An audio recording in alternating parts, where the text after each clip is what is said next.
What's going on, college football fans? Big Dog Brett. Thanks so much for tuning in. Welcome back to the channel. If it's your first time here, don't forget to hit like, subscribe, and share. Been kind of busy here past couple of days. Got a lot of miles I've been covering. It's been difficult to get a time set aside to actually do the preview for the Alabama-Georgia game.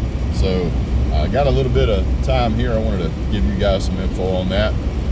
If you've been watching Georgia football and Alabama football this season, you would probably say that Georgia is the #1 team in the SEC, and then we could have a fist fight about whether it's Alabama is second or is LSU. Yes, I know LSU has lost more games, but we're talking about their quarterback, Jaden Daniels.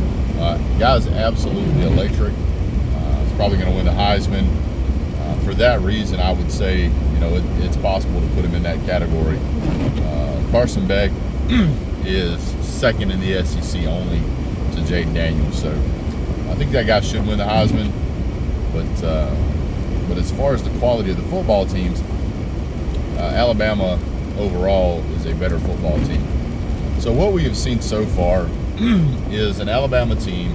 We're going to start with Alabama first. And by the way, the preview and prediction video that I'm going to try and do for you guys today is going to try to be as objective as possible.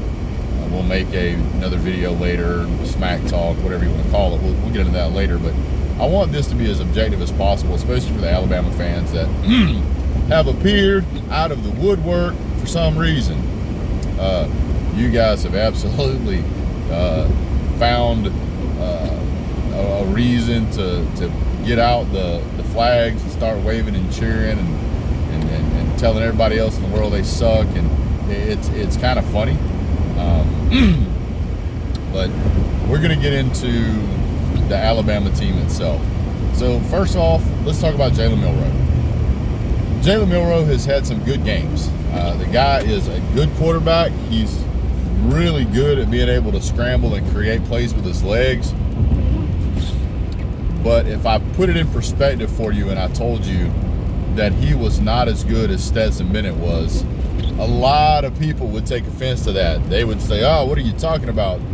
And I can statistically show you where Stetson Bennett is a better, in his college career, is a better quarterback than Jalen Milroe. Accuracy-wise and scrambling-wise. I don't think that Alabama has the receivers that they've had in years past. They don't have a Devonta Smith. They don't have a Waddle. They don't have a Ruggs. Isaiah Bond's good. Jermaine Burton is okay. I would argue that he's not a first-round draft pick. I think that, and if he is first-round draft pick, it'll be late first. He's not being considered for a Heisman or anything like that. So I don't see the talent at Alabama that we have seen in years past, and that's not to slight Alabama. That's actually a pat on Alabama's back. I think that the quality of what we've seen so far out of Alabama has not been what we've expected in years past. I had a very similar conversation about Clemson earlier in the season. They've got the talent, and typically they develop it well, but I don't see what I've been seeing from Alabama this season, and I don't know the reason behind that. Looking at the running back position for Alabama, Jace McClellan's going to be out. At least that's what we've been told so far. I don't know the reason behind it, but it does not appear that he's going to be playing in the game. I think that's going to be a major problem, considering that their backup has really not had an opportunity to get a lot of plays in, not get a lot of time on the field. I think it's going to be it's going to shift their game plan. Now, the next thing we're going to talk about is how do they fix that? What is their key for being able to succeed against Georgia? I think that what they're going to have to do against Georgia is try to find a way to be a little bit creative with their run game. I don't know if they've had enough time to install something like that. The only teams that have had any success against Georgia have been teams that have kind of run almost like a triple option or a run to the corner. Auburn did a pretty decent job, but that was very early in the season for Georgia. Georgia Tech, you could argue that they did a pretty decent job, but we'll talk about them in a minute. But Alabama has to find a way to run the ball against Georgia. Passing the ball against Georgia for 300 yards, I don't think is in Jalen Milroe's wheelhouse of capability. He put up 260 yards passing against Auburn, and he himself ran for over 100 yards, and that wasn't enough really to win the game.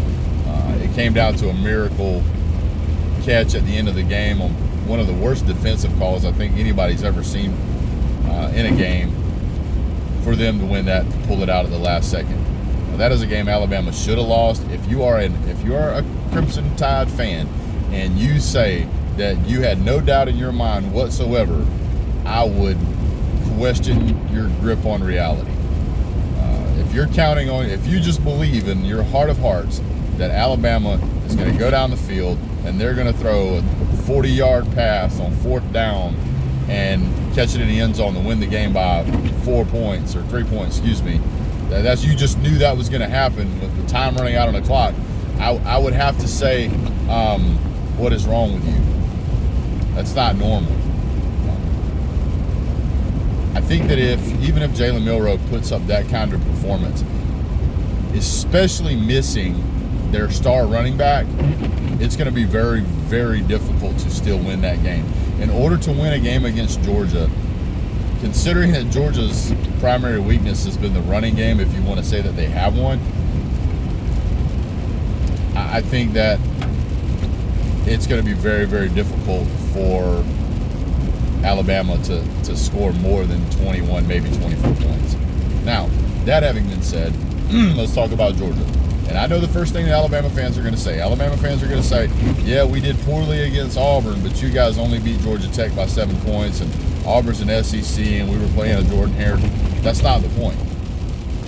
The point is that Auburn wasn't even ranked. Neither was Georgia Tech. You guys played all of your starters, and it took until literally the last seconds of the game to pull out a from behind win. Georgia never was in danger of losing that game. Now you can say, oh well, they were always within 1 score. Most of the time in the fourth quarter, they were down by 2 scores. Georgia gets the ball back, kneels it out, runs the clock out. Georgia had an opportunity to go down the field and score again if they wanted to. Georgia chose to kneel the ball out. There's a big difference between those two. Also, I would wager to say if you let's just say that you took out Jace McClellan and you took out, take out Jermaine Burton and take out Isaiah Bond and take off one of your best offensive linemen and say, hey, you guys aren't going to play against Auburn. Do you think you still would have won that game? I would say probably not, because Isaiah Bond is the one that somehow caught that catch in the end zone. Georgia started that game with multiple starters just sitting on the bench. We didn't play them. Ra Thomas. I don't even know who your other wide receiver would be that we would pull out of the game to compare with that. So we're talking about a tremendous difference between these two teams. It's not close, guys. It's not close. If Georgia would have put in the starters, that game's a 14-point, 21-point victory.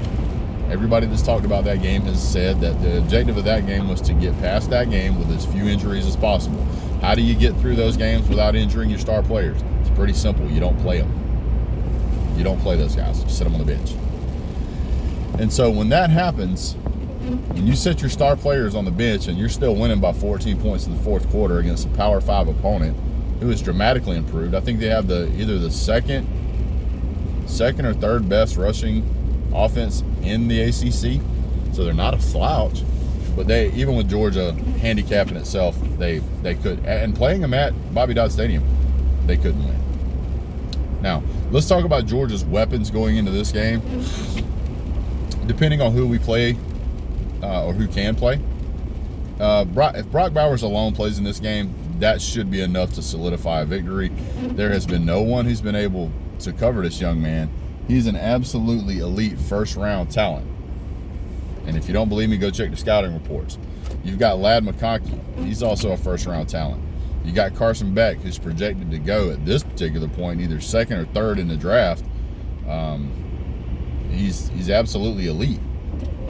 So much to the point, and this is for Alabama fans or other fans that don't know this, Georgia's currently trying to put together an NIL, not NFL, an NIL package for him for over $1 million to try to keep him around. So that's going to tell you that if Georgia considers that they want to keep him around, he's pretty elite. Carson Beck is the better quarterback in this particular matchup. Running back situation, I think Kendall Milton especially is better in this situation than Alabama's second string. I don't think anybody would argue that. Ra Thomas, Dominique Lovett, Rosemary Jackson are all three elite receivers. I think you can match those up with Isaiah Bond and Jermaine Burton. I would say that they probably would match up near evenly. You may have one that on one team that gives a matchup advantage to Isaiah Bond and one that gives a matchup to Ra Thomas. It's hard to say. You can certainly say, I would certainly say Ladd McConkey is better than any of the receivers on Alabama. And I would say Brock Bowers is also better. You're looking at Georgia's offensive line versus Alabama's offensive line. Both have been playing very well. Alabama's offensive line has been doing a much better job as of late. Georgia's offensive line had some struggles here and there. They seem to be doing better as of late. Georgia's linebacker core seems to be just as good as Alabama's. So you might be able to say one has an advantage or one goes the other way. I wouldn't fight you about it either way. I would say they're closely matched up. I would say Georgia's cornerbacks versus Alabama's wide receivers. Georgia certainly has the advantage here. I would say that Georgia's wide receivers versus Alabama's quarterbacks. Georgia has the advantage there. And I'm not saying that to slight Alabama or to be a homer for Georgia. Again, this particular video is to be objective. If you look at Georgia's defense rate, if you look at Georgia's ability to compete on third downs, pass percentage protection, pass pro on third downs, Georgia is absolutely off the charts. Now, this will be the best defense secondary Georgia has ever seen. I don't disagree with you there. This will by far be the best offense that Alabama has ever seen.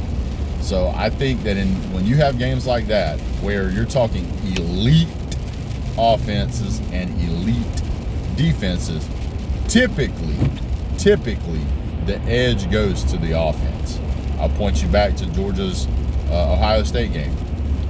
Georgia won that game. Very close.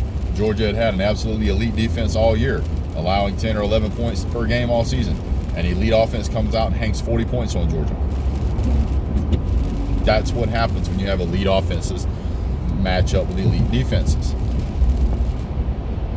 So when I look at this game, I look at which team is better on offense. I think it's Georgia. I think anybody with two eyes can go look at that and say it's Georgia. If you look at who's better on defense, you might be able to make the conversation that they're at least evenly matched. Some would say Georgia's better. Statistically speaking, Georgia is better.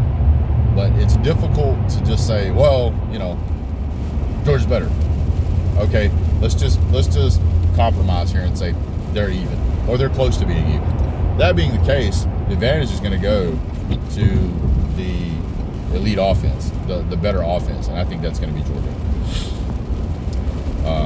Kendall Milton, I think, will do fine running the ball. I think that Georgia will have no problem throwing the ball to whomever they need to throw the ball to. I don't think that after 4 quarters, Alabama's going to be able to continuously keep up with the amount of elite receiving and running that Georgia has, and that's just the way football goes. Alabama's got a good football team. There's multiple games where they have scored, they've barely won the game by 7 points. Georgia's had a few games like that as well. Most of the time, Georgia has been more dominant on the field. Georgia has a higher points per game average. Georgia has a better quarterback. Georgia has a better running back. Georgia has a better tight end.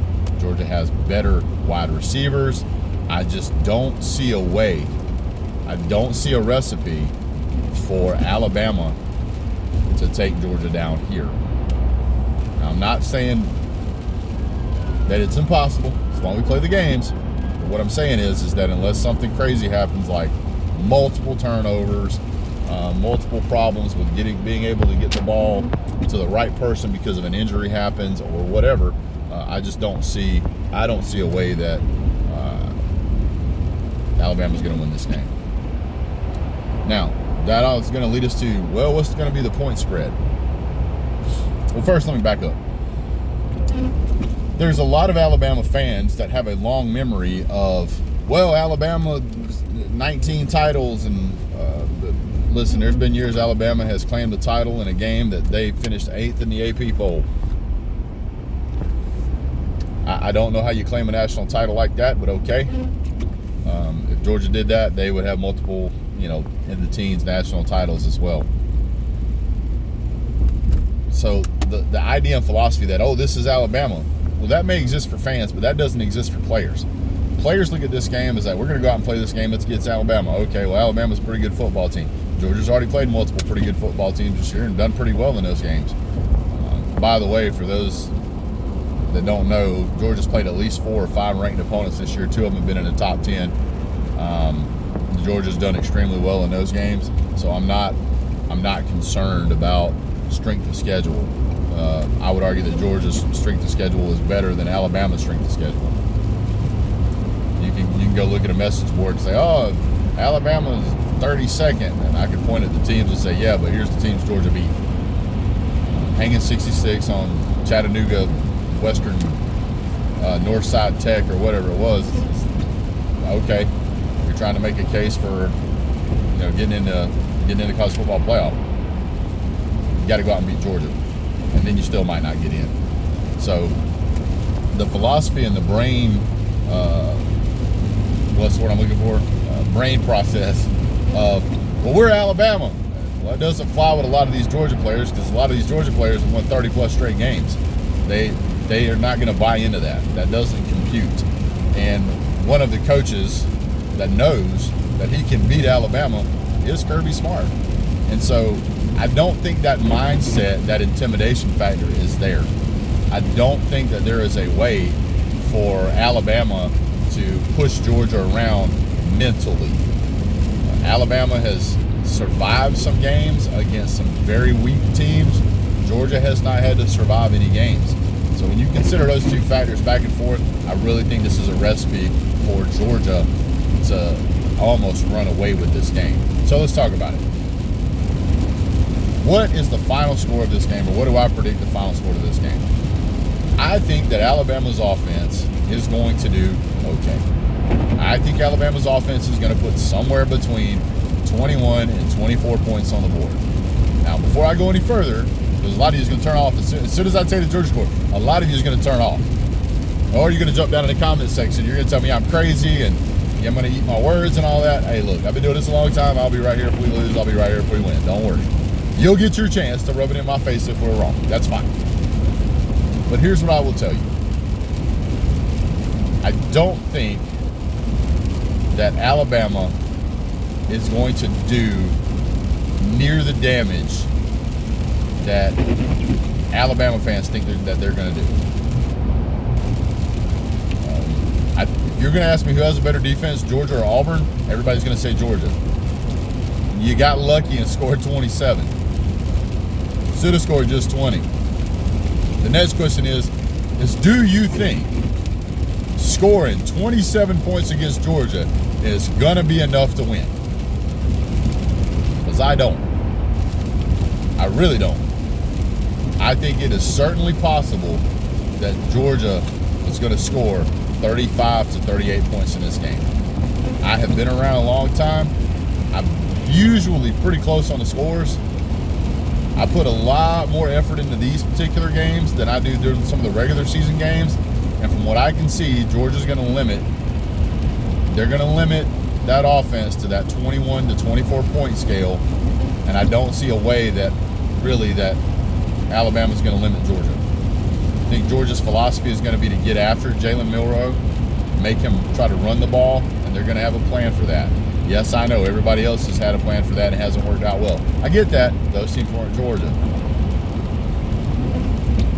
So, to put a final score prediction on it, I think Georgia 35. I think Alabama 20.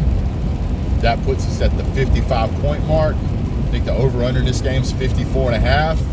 I think Georgia's favored by 5. I think they got the 5 or 6 point wrong, but I think they got the overall point right. So What they're thinking is it's going to be like 24-25 on Vegas, 24-25 Georgia, 30-31, somewhere in there. I don't agree with that. I think Georgia's going to be able to score pretty much like it wants to. Georgia tends to show up in big games and play really well. Alabama does not have the elite offense they have had in years past, and even when they did the last time Georgia played them, it didn't turn out so well. So, that having been said, that's my score prediction. I'm going to go Georgia 35, Alabama 20. Leave your thoughts and comments down in the section below. We'll do a follow-up. I'm going to try and do a live tonight, time permitting, and we'll get into it then. So, really appreciate you guys being here. Thank you guys so much for tuning in. You guys are awesome. We will be doing lives at halftime and lives at the end of the game. So, I look forward to seeing you guys soon. And as always, have a great day. God bless. Go Dogs.